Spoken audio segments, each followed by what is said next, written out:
Grabe itong China, no? Chinese spy magpapakalat ng pera di umano um, sa 2028 election. Hmm.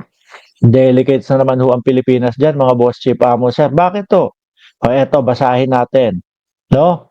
Base po dito sa balita, o ayan, nakasulat ang laki. O, Chinese spy, no? To pour, sabi nila, magbubuhos Chinese spies. O, to pour campaign funds during 2028 presidential election. Sabi po nung analyst, mga kababayan. Pero inyo ho. At yan din po ang nakikita ko at yan din po ang aking mga kababayan.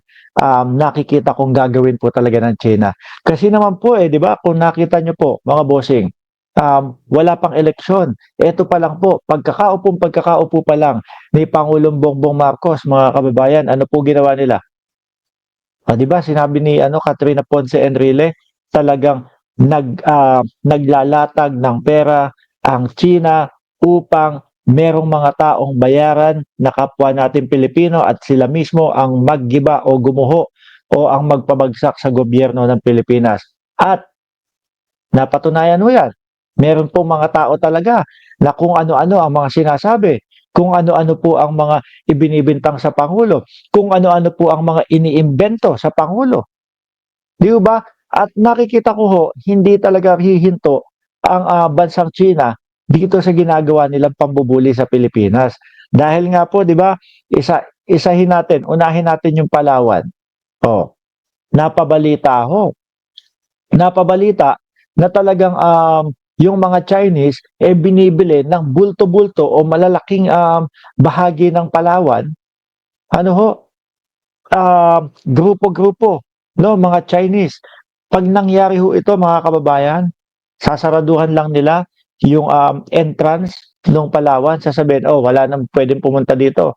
Pag-aari na ito, nabili na ito. Tapos, isasama mo yung naratibo ng China na na ano daw ho, na nung panahon, nung kopong-kopong o mga unang panahon, sila daw po ang nagmamay-ari ng Palawan. O, di ba may ganun silang naratibo? Paano po sila nakakabili ng mga paano po sila nakakabili ng mga lupa? Dahil po sa mga pekeng birth certificate, mga bossing. At nung kamakailan lang po, di ba, ilang mga birth certificate ang nadiskubre na ginagawa sa Davao o pinepeke. Delikado ho.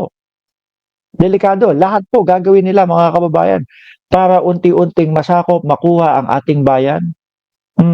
Tapos eto, may mga bugok tayong mga kababayan na nagpapadala dahil po sa bayad, dahil sa pera. Di ba? At naniniwala ho ako, sa susunod na eleksyon, naku po, popondohan nila ng malaki yung presidenteng tatak o yung kandidato sa pagka-presidente nakakampi sa kanila. No?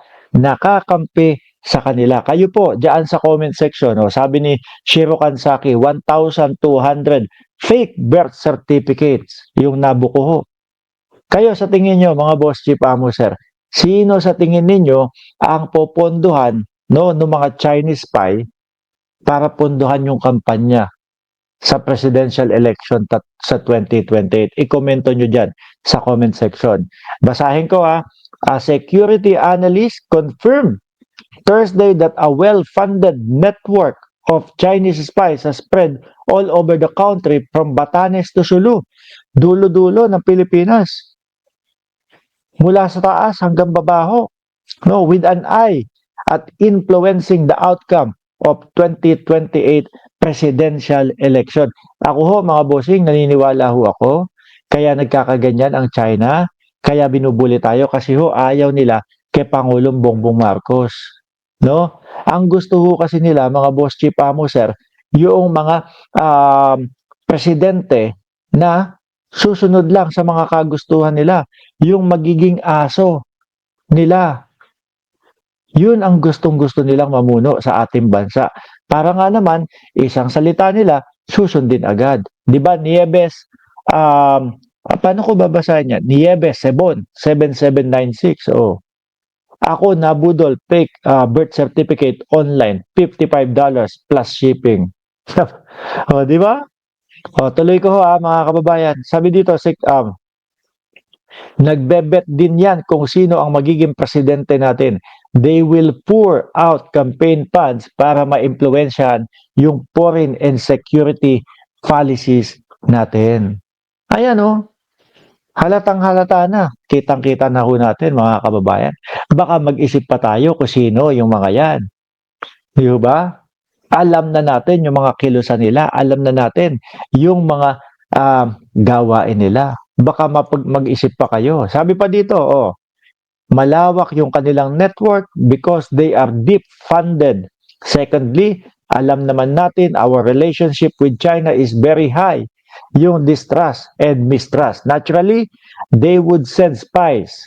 The problem is we have an archaic or a very old, obsolete espionage law way back to World War II. At saka, yung mga kababayan ho natin na nagpapasilaw ho sa pera, tatanggapin, kukuhanin, basta lang, magkaroon ng pera o salapi, kapalit, ang seguridad ng ating bayan. Sabi ni Ma'am Brenda Barton, it's their support for Sarah, easy access for whatever evil business. We love you and may God bless you. Always our dear President PBBM. Dapat mabitbit na talaga si Lustay sa ICC para wala na by 2028. Aba, may kakaharap pa ang ating Vice Presidente bukod dyan sa ICC. Kung matandaan nyo ho, mga kababayan, pwede at maaari pa tayong ang bayang Pilipinas o ang mamamayang Pilipino o ang Congress, pwede pa na maghain ng pangalawang impeachment sa taong 2026 sa buwan ng Pebrero. Mga bossing, di ho ba? Ngayon ho, iwanan na ho natin yan. At least, naipamahagi natin sa mga kapwa natin Pilipino na may mga ganyang hakbang ang China at merong, alam naman natin na meron tayo mga kapwa Pilipino na handa na tumanggap ng pera kahit po ipagkanulo na po ang ating bayan. Ngayon mga boss, eto, mukhang sampal kay Robin Padilla itong susunod nating topic. Bakit to? Biruin mo yung kampo o yung staff ni Zubiri, no? 30 staff ni Zubiri negatibo sa drug test. Naalala nyo ba yung issue doon sa kampo ni Robin Padilla? Yung napabalita